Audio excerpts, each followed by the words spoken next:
Viewers welcome back in our programme ji. Doctor साहब हुण असीं अपने सवालों का सैक्शन शुरू करते हैं तो तुसीं साडे दर्शकों नूं दसो अज दे दिन दी की इतिहासक अहमियत है। 1960 ਦੇ ਵਿੱਚ ਅੱਜ ਦੇ ਦਿਨ ਸੰਤ ਫਤਿਹ ਸਿੰਘ, ਅਸੀਂ ਮਾਸਟਰ ਤਾਰਾ ਸਿੰਘ ਦੇ ਵਰਤ ਦਾ ਜ਼ਿਕਰ ਕੀਤਾ ਹੈ ਆਪਣੇ ਓਪਨਿੰਗ ਕਾਮੈਂਟ ਦੇ ਵਿੱਚ जी ਸੰਤ ਫਤਿਹ ਸਿੰਘ ਜਿਹੜਾ ਕਿ ਗੰਗਾ ਨਗਰ ਰਾਜਸਥਾਨ ਦੇ ਵਿੱਚ ਸੜਕਾਂ ਜਾਂ ਹਸਪਤਾਲ ਜਾਂ ਗੁਰਦੁਆਰਾ ਬੁੱਢਾ ਜੋੜ ਇਹ ਸੇਵਾ ਦੇ ਵਿੱਚ ਹੁੰਦਾ ਸੀ। जी ਇਸ ਨੂੰ ਮਾਸਟਰ ਤਾਰਾ ਸਿੰਘ ਸਿਆਸਤ ਦੇ ਵਿੱਚ ਲਿਆਏ। ਪਹਿਲਾਂ ਇੱਕ ਜਪ ਤਪ ਸਮਾਗਮ ਅਨੰਦਪੁਰ ਸਾਹਿਬ 'ਚ ਕੀਤਾ, ਉਹਦੇ 'ਚ ਆਏ ਅਤੇ ਮਾਸਟਰ ਤਾਰਾ ਸਿੰਘ ਨੇ ਇਹ ਗੱਲ ਕਹੀ ਕਿ ਜੀ ਅੱਜ ਤੱਕ ਮੈਂ ਪੜ੍ਹੇ ਲਿਖੇ ਲਿਆਂਦੇ ਨੇ ਉਹ ਧੋਖਾ ਦਿੰਦੇ ਰਹੇ, ਕਾਂਗਰਸ ਚਲੇ ਜਾਂਦੇ ਨੇ, ਉਹਨਾਂ ਦਾ ਹੁਕਮ ਸਿੰਘ ਔਰ ਇਹ ਸਾਰੀ ਜਿਹੜੀ ਕਲਾਸ ਸੀ ਉਸ ਜ਼ਮਾਨੇ ਦੀ, ਸਵਰਨ ਸਿੰਘ, ਇਹ ਸਾਰੇ ਇਹਦੇ 'ਚੋਂ ਹੀ ਅਕਾਲੀਆਂ 'ਚੋਂ ਹੀ ਗਏ ਸੀ। जी ਤਾਂ ਉਹਨਾਂ ਨੇ ਕਿਹਾ ਜੀ ਕਿ ਹੁਣ ਮੈਂ ਇੱਕ ਅਨਪੜ੍ਹ ਨੂੰ ਲਿਆਵਾਂਗਾ, ਘੱਟੋ ਘੱਟ ਪੰਥ ਦੇ ਨਾਲ ਲਾਇਲ ਤਾਂ ਰਹੇਗਾ। जी ਸੋ ਉਹ ਫਿਰ ਅਨਪੜ੍ਹ ਫਤਿਹ ਸਿੰਘ ਨੇ ਐਸਾ ਧੋਬੀ ਪਟੜਾ ਮਾਰਿਆ ਕਿ ਮਾਸਟਰ ਤਾਰਾ ਸਿੰਘ ਨੂੰ ਜਿਹੜਾ ਹੈ ਉਹ ਬਾਹਰ ਕੱਢ ਕੇ ਰੱਖਤਾ। जी ਸੋ ਅੱਜ ਦੇ ਦਿਨ ਉਹਨਾਂ ਨੇ ਭੁੱਖ ਹੜਤਾਲ ਸ਼ੁਰੂ ਕੀਤੀ ਪੰਜਾਬੀ ਸੂਬੇ ਦੇ ਲਈ ਔਰ ਉਹਨਾਂ ਨੇ ਕਿਹਾ ਕਿ ਜੀ ਮੈਂ ਜਿਹੜਾ ਹੈ ਜੇ ਗੁਰੂ ਅਰਜਨ ਸਾਹਿਬ ਨੇ ਖੂਹ ਬਣਾਏ, ਉਹਨਾਂ ਨੇ ਸ਼ਹਿਰ ਵਸਾਏ, ਉਹਨਾਂ ਨੇ ਹਰਮੰਦਰ ਬਣਾਇਆ, ਪਰ ਉਹਨਾਂ ਦੀ ਜਿਹੜੀ ਪ੍ਰਵਾਨ ਚੜ੍ਹੀ ਕੁਰਬਾਨੀ ਉਹ ਸ਼ਹਾਦਤ ਦੇ ਨਾਲ ਚੜ੍ਹੀ, ਇਹ ਉਹਦੇ ਰਿਕਾਰਡਡ ਸਟੇਟਮੈਂਟ ਹੈ। जी ਉਹਨੇ ਕਿਹਾ ਜੀ ਇਸੇ ਤਰ੍ਹਾਂ ਮੈਂ ਵੀ ਜਪ ਤਪ ਬੜਾ ਕੀਤਾ ਕਰਾਇਆ, ਸੜਕਾਂ ਬਣਾਈਆਂ, ਉਹ ਕੀਤਾ, ਹੁਣ ਮੈਂ ਸ਼ਹਾਦਤ ਦਿਆਂਗਾ। ਇਹ ਵੱਖਰੀ ਗੱਲ ਹੈ ਕਿ ਵੀ ਸ਼ਹਾਦਤ ਤਾਂ ਕਿਹਨੇ ਦੇਣੀ ਸੀ, ਅਲਟੀਮੇਟਲੀ ਦੌੜ ਗਿਆ ਆਪਣੇ ਉਸ ਵਰਤ ਤੋਂ। ਲੇਕਿਨ ਇਹ ਜਿਹੜੀ ਅੱਜ ਜਥੇਦਾਰ ਜਾਂ ਦੂਸਰੇ ਕੀ ਚੀਜ਼ ਗੁਰਮਤ ਹੈ ਕੀ ਮਨਮਤ ਹੈ ਇਹਦਾ ਫੈਸਲਾ ਕਰਦੇ ਨੇ ਤਾਂ ਉਹਨਾਂ ਨੂੰ ਸ਼ਾਇਦ ਉਹ ਇਸ ਬਾਰੇ ਇਸ ਚੈਪਟਰ ਬਾਰੇ ਜਾਣਨਾ ਨਹੀਂ ਚਾਹੁੰਦੇ ਕਿ ਵੀ ਕੀ ਹੋਇਆ। ਅੱਜ ਭਾਈ ਗੁਰਬਖਸ਼ ਸਿੰਘ ਦੀ ਭੁੱਖ ਹੜਤਾਲ ਦਾ 34ਵਾਂ ਦਿਨ ਹੈ जी ਔਰ ਇਸ ਬਾਰੇ ਅਸੀਂ ਜ਼ਿਕਰ ਕਰਕੇ ਆਏ जी ਔਰ ਅਸੀਂ ਇਹ ਵੀ ਗੱਲ ਬੜੇ ਮਾਣ ਨਾਲ ਆਪਣੇ ਦਰਸ਼ਕਾਂ ਨੂੰ ਸਰੋਤਿਆਂ ਨੂੰ ਦੱਸਣਾ ਚਾਹਾਂਗੇ ਕਿ ਅੱਜ TV 84 ਨਿਊਜ਼ 'ਚ ਜਿਹੜਾ ਕਿ 9:30 ਤੋਂ 10 ਲਾਈਵ ਪ੍ਰੋਗਰਾਮ ਹੁੰਦਾ ਹੈ, जी ਸ਼੍ਰੋਮਣੀ ਅਕਾਲੀ ਦਲ ਅੰਮ੍ਰਿਤਸਰ ਦੇ ਪ੍ਰਧਾਨ ਸਰ ਸਿਮਰਨਜੀਤ ਸਿੰਘ ਮਾਨ ਦੇ ਨਾਲ ਗੱਲਬਾਤ ਹੋਏਗੀ जी ਕਿਉਂਕਿ ਉਹ ਲਗਾਤਾਰਤਾ ਦੇ ਨਾਲ ਪਿਛਲੇ 3 ਦਹਾਕਿਆਂ ਤੋਂ ਪੰਥ ਦੀ ਸੇਵਾ ਦੇ ਵਿੱਚ ਖਾਲਿਸਤਾਨ ਦੀ ਆਜ਼ਾਦੀ ਦੇ ਬੜੇ ਮਜ਼ਬੂਤ ਸਿਪਾਹ ਸਲਾਰ ਨੇ जी ਔਰ ਹੁਣ ਵੀ ਜਿਹੜਾ ਭਾਈ ਗੁਰਬਖਸ਼ ਸਿੰਘ ਹੋਰਾਂ ਦੀ ਵਸੀਅਤ ਲੈ ਕੇ ਜਿਹੜਾ ਇੱਕ ਡੈਲੀਗੇਸ਼ਨ ਜਾਂ ਇੱਕ ਬਰੀਫ ਮਾਰਚ ਗੁਰਦੁਆਰਾ ਅੰਬ ਸਾਹਿਬ ਤੋਂ ਅਕਾਲ ਤਖਤ ਸਾਹਿਬ ਤੱਕ ਗਿਆ, ਉਹਦੇ 'ਚ ਵੀ ਸਰ ਸਿਮਰਨਜੀਤ ਸਿੰਘ ਮਾਨ ਸ਼ਾਮਲ ਸੀ। ਭਾਈ ਗੁਰਬਖਸ਼ ਸਿੰਘ ਦੇ ਮੋਰਚੇ ਨੂੰ ਵੀ ਉਹਨਾਂ ਨੇ ਪੂਰੀ ਹਮਾਇਤ ਦਿੱਤੀ ਹੈ ਔਰ ਜਿਵੇਂ ਨਰਿੰਦਰ ਮੋਦੀ ਜਿਹੜਾ ਹੈ ਉਹ ਭਗੌੜਾ ਹੋਇਆ 21 ਦਸੰਬਰ ਦੀ ਰੈਲੀ ਤੋਂ, ਇਹਦੇ 'ਚ ਵੀ ਸ਼੍ਰੋਮਣੀ ਅਕਾਲੀ ਦਲ ਅੰਮ੍ਰਿਤਸਰ ਦਾ ਬਹੁਤ ਵੱਡਾ ਯੋਗਦਾਨ ਹੈ ਕਿ ਉਹਨਾਂ ਨੇ ਚੈਲੰਜ ਕੀਤਾ ਉਸ ਨੂੰ। जी ਸੋ ਅਸੀਂ ਇਹ ਚਾਹਾਂਗੇ ਆਪਣੇ ਦਰਸ਼ਕਾਂ ਤੋਂ ਆਸ ਵੀ ਕਰਾਂਗੇ ਕਿ ਉਹ ਜ਼ਰੂਰ ਟਿਊਨ ਇਨ ਕਰਨ ਸ਼ਾਮ ਨੂੰ, ਜਿਹੜਾ ਹੁਣ ਤੋਂ ਜਦੋਂ ਇਹ ਪ੍ਰੋਗਰਾਮ ਮੁੱਕੇਗਾ ਉਸ ਤੋਂ ਅੱਧੇ ਘੰਟੇ ਬਾਅਦ, जी ਔਰ ਇਸ ਇੰਟਰਵਿਊ ਨੂੰ ਜ਼ਰੂਰ ਦੇਖਣ ਔਰ ਸੁਣਨ। जी जी ਵਰਲਡ ਹਿਸਟਰੀ ਦੇ ਹਵਾਲੇ ਨਾਲ 1865 ਦੇ ਵਿੱਚ 13ਵੀਂ ਅਮੈਂਡਮੈਂਟ ਯੂਨਾਈਟਿਡ ਸਟੇਟਸ ਕਨਸਟੀਟਿਊਸ਼ਨ ਦੀ ਇਹ ਰੈਟੀਫਾਈ ਕੀਤੀ ਕਾਂਗਰਸ ਨੇ, ਜਿਹਦੇ ਵਿੱਚ ਕਿ ਸਲੇਵਰੀ ਗੁਲਾਮੀ ਦਾ ਅੰਤ ਕੀਤਾ ਗਿਆ ਕਿਉਂਕਿ ਅਬਰਾਹਿਮ ਲਿੰਕਨ ਨੇ ਪ੍ਰੋਕਲਾਮੇਸ਼ਨ ਕੀਤੀ ਸੀ ਕਿ ਹੁਣ ਇਸ ਮੁਲਕ ਦੇ ਵਿੱਚ ਕਾਨੂੰਨਨ ਗੁਲਾਮੀ ਨਹੀਂ ਜਿਹੜੀ ਹੈ ਉਹ ਐਕਸੈਪਟੇਬਲ। जी ਉਸ ਨੂੰ ਬਾਅਦ ਦੇ ਵਿੱਚ ਅਮੈਂਡਮੈਂਟ ਦੇ ਰੂਪ 'ਚ ਰੈਟੀਫਾਈ ਕੀਤਾ ਗਿਆ। 1920 ਦੇ ਵਿੱਚ ਪਹਿਲੀਆਂ US ਪੋਸਟੇਜ ਸਟੈਂਪਸ ਜਿਹੜੀਆਂ ਉਹ ਜਾਰੀ ਹੋਈਆਂ, ਉਹਨਾਂ ਦੇ ਥੱਲੇ US ਨਹੀਂ ਸੀ ਲਿਖਿਆ ਹੁੰਦਾ, ਜਸਟ ਪਲੇਨ ਸਟੈਂਪ ਸੀ, ਤੁਸੀਂ ਲਾ ਸਕਦੇ ਸੀ। जी 1941 ਦੇ ਵਿੱਚ ਅੱਜ ਦੇ ਦਿਨ ਜਿਹੜੀਆਂ ਜਾਪਾਨ ਦੀਆਂ ਫੌਜਾਂ ਨੇ ਉਹਨਾਂ ਨੇ ਹਾਂਗਕਾਂਗ ਨੂੰ ਆਪਣੇ ਕਬਜ਼ੇ ਵਿੱਚ ਕੀਤਾ। 1944 ਦੇ ਵਿੱਚ ਅੱਜ ਦੇ ਦਿਨ ਜਾਂ ਕਿਉਂਕਿ ਲੜਾਈ ਚੱਲ ਰਹੀ ਸੀ, ਬਰਮਾ ਜਿਹਨੂੰ ਮਿਆਂਮਾਰ ਹੁਣ ਕਹਿੰਦੇ ਨੇ, ਇਹ ਅੰਗਰੇਜ਼ਾਂ ਦੀ ਟੈਰੀਟਰੀ ਸੀ ਪਰ ਜਾਪਾਨੀ ਫੌਜਾਂ ਕਾਫੀ ਅੱਗੇ ਤੱਕ ਵਧ ਆਈਆਂ ਸੀ, ਉੱਥੇ ਬੜੀ ਫੀਅਰਸ ਲੜਾਈ ਹੋਈ ਅੰਗਰੇਜ਼ਾਂ ਔਰ ਜਾਪਾਨੀਆਂ ਦੀ ਔਰ ਅਖੀਰ ਜਿਹੜੀ ਬਰਮਾ ਦੀ ਫੌਜ ਹੈ, ਜਿਹੜੀ ਜਾਪਾਨੀਆਂ ਦੀ ਫੌਜ ਹੈ ਉਹ ਬਰਮਾ ਦੇ ਵਿੱਚ ਹਾਰੀ, ਅੰਗਰੇਜ਼ ਜਿੱਤੇ। 1956 ਦੇ ਵਿੱਚ ਜਾਪਾਨ ਜਿਹੜਾ ਹੈ ਉਹ ਯੂਨਾਈਟਿਡ ਨੇਸ਼ਨਸ ਦਾ ਮੈਂਬਰ ਬਣਿਆ। 1960 ਦੇ ਵਿੱਚ ਜਨਰਲ ਮੀਟਿੰਗ ਜਿਹੜੀ ਯੂਨਾਈਟਿਡ ਨੇਸ਼ਨ ਜਨਰਲ ਅਸੈਂਬਲੀ ਦੀ ਹੋਈ, ਉਹਨੇ ਜਿਹੜਾ ਸਾਊਥ ਅਫਰੀਕਾ ਦੇ ਵਿੱਚ ਨਸਲ ਭੇਦ ਸੀ ਅਪਾਰਥਾਈਡ जी ਉਸ ਦੀ ਨਿਖੇਧੀ ਕੀਤੀ। 1969 ਦੇ ਵਿੱਚ ਬ੍ਰਿਟਨ ਨੇ ਫਾਈਨਲੀ ਕਿਹਾ ਵੀ ਹੁਣ ਕਿਸੇ ਨੂੰ ਵੀ ਸਜ਼ਾਏ ਮੌਤ ਨਹੀਂ ਦਿੱਤੀ ਜਾਏਗੀ ਤੇ ਭਾਰਤ ਵਰਗਾ ਆਪਣੇ ਆਪ ਨੂੰ ਡੈਮੋਕ੍ਰੇਸੀ ਕਹਿਣ ਵਾਲਾ ਮੁਲਕ ਜਿਹੜਾ ਹੈ ਉੱਥੇ ਗਿਣਤੀ ਵੱਧ ਰਹੀ ਹੈ ਜਿਨ੍ਹਾਂ ਨੂੰ ਮੌਤ ਦੀ ਸਜ਼ਾ ਦਿੱਤੀ ਜਾ ਰਹੀ ਹੈ।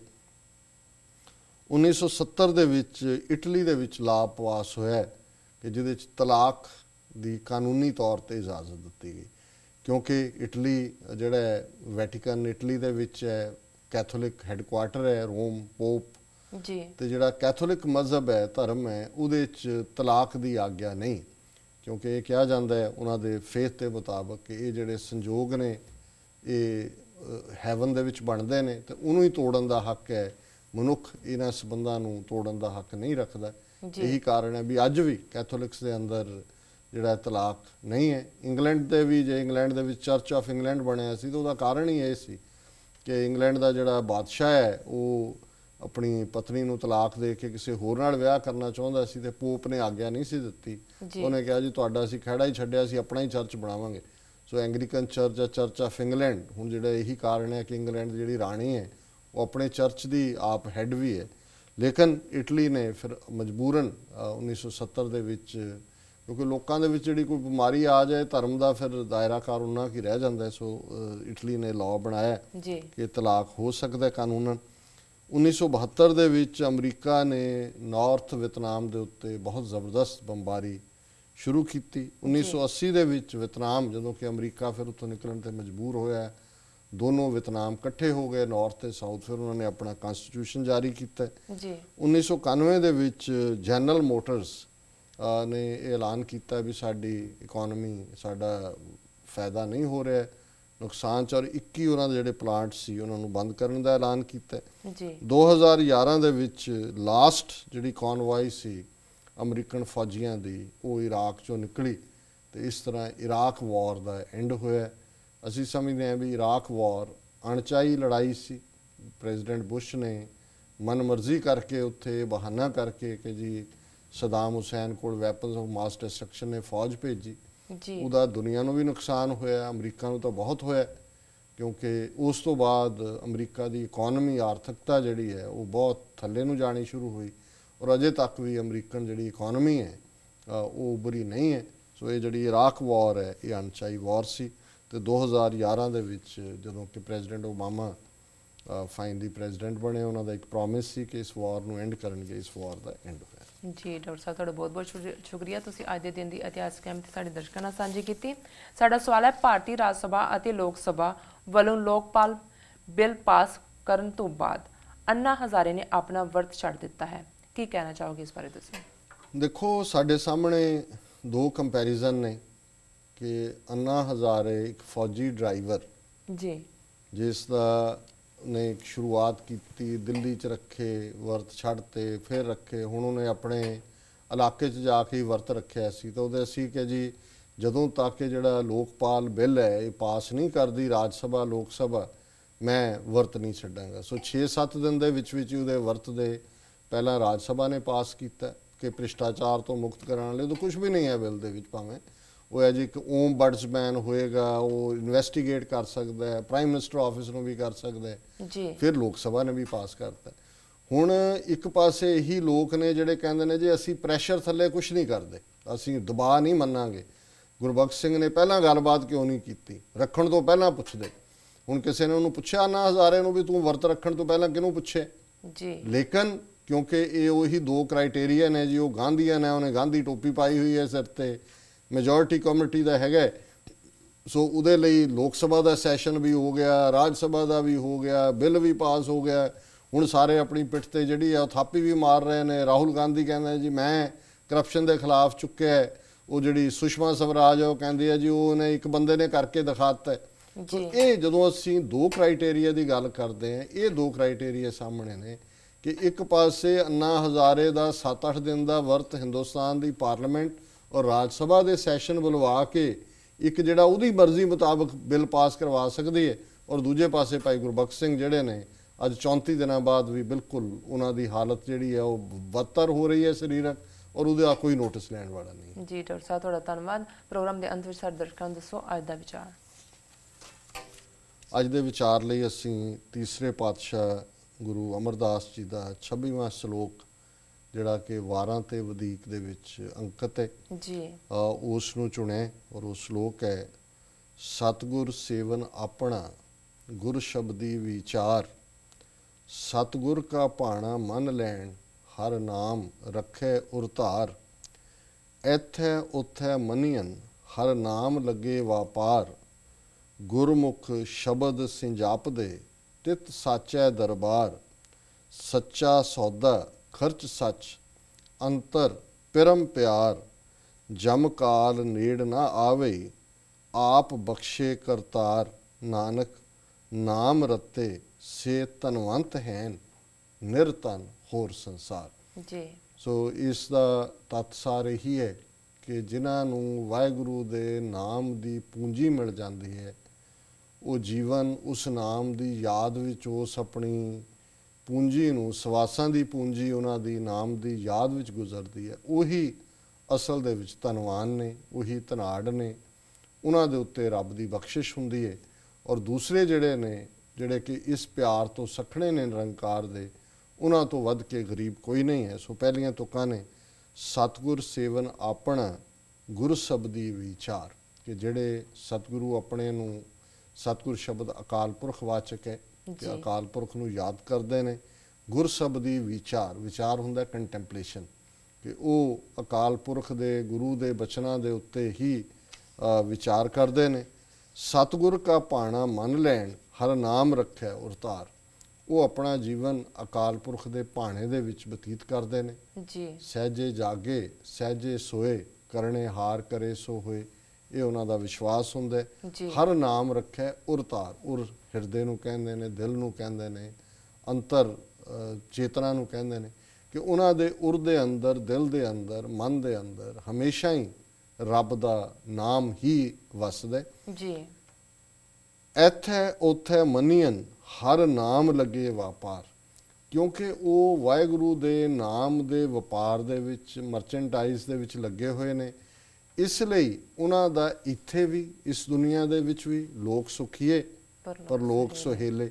इस दुनिया च भी इत्थे उत्थे मनियन इत्थे भी ते उत्थे भी उन्हां दा जिहड़ा वो ऑनर हुंदा है, सत्कार हुंदा है, उन्हां दी पत्त हुंदी है, इज्जत हुंदी है, वकार हुंदा है। जी गुरमुख शब्द सिंजाप दे तित साचै दरबार कि वो गुरमुख जिहड़े ने वो उस निरंकार दे शब्द दी विचार करके उस सच्चे दरबार दे विच उन्हां नूं मानता मिलदी है। संजाप दे उन्हां दी पछाण हुंदी है, उन्हां नूं जाणिया जांदा है निरंकार दे दरबार च। गुरमुख शब्द संजाप दे शब्द दी बदौलत उन्हां दी पछाण हुंदी है, शनाखत हुंदी है। तित साचै दरबार ते फिर उन्हां दा जीवन की हुंदा है सच्चा सौदा खर्च सच। उन्हां दे कोल नाम दा ही सच्चा सौदा है ते सच्चा ही जो खर्चते भी ने नाम नूं ही खर्चते हैं। हुण खर्चना की है वो उस नूं वंडना। जदों असीं पढ़दे हैं खावो खर्चो रल मिल भाई टूट ना आवे वध दो जाई।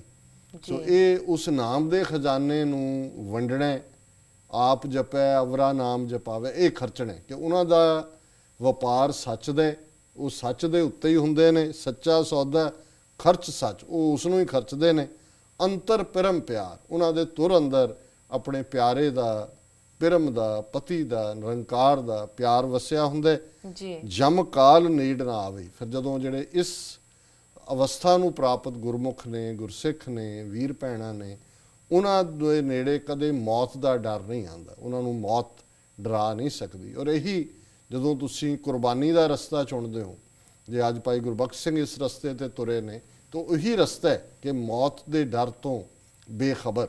और ये गल संत जरनैल सिंह पिंडां वाले क्या करते सी कि जिस रस्ते ते जिस मुकाम ते पहुँचण लई कई तप कई जप कई डिसिपलिन कई नेम तुहानूं उत्थे पहुँचा नहीं सकते।